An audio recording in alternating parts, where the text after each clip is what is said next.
Hello there. My name is Miles Pitcher. I'm the owner of Superior Lending.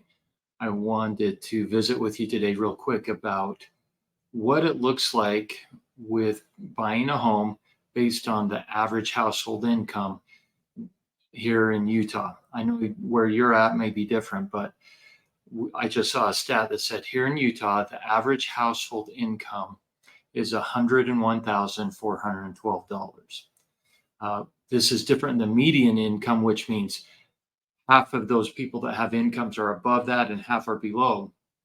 I like the average better because that shows where we're at on household income, and that's what we would be qualifying on.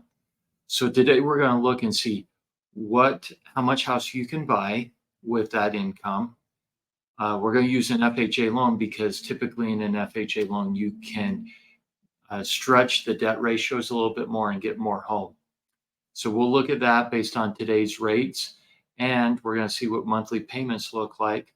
We will also look and see what effect does that have if rates dropped a percentage or if they went up a percentage from where they are today, and how that gives you more or less purchasing power. So let's get going on this. So first, current rate as of September 13th is around 6.25% for an FHA loan. We are doing with that, you can qualify for a $595,000 purchase with 3.5% down, which is $20,825. Your total monthly payment that's going to include principal, interest, taxes, insurance, and mortgage insurance is going to be $4,125 per month. We are factoring in that the client has $500 of either a car payment, credit cards, or student loans. And with that, the max they can qualify for is that $595. And you'll see as we're going through this, I'll show you pictures of homes that fit into these price ranges.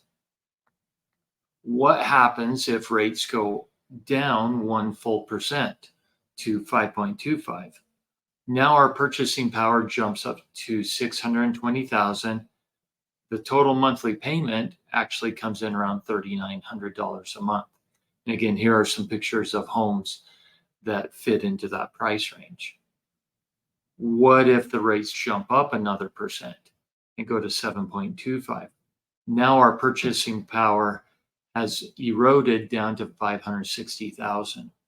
Monthly payment goes up to $4,263 a month, and you can see that these homes are getting smaller or just a little bit different in this price range.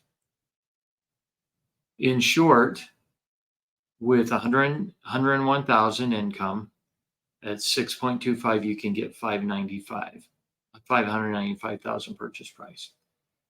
If rates drop a percent, you gain $25,000 of purchasing power, or if rates rise up a full point, you lose $35,000 of purchasing power. I always find this interesting. Let me know your thoughts, any questions you have. We love helping get quotes and second opinions to all our clients. Thanks for watching.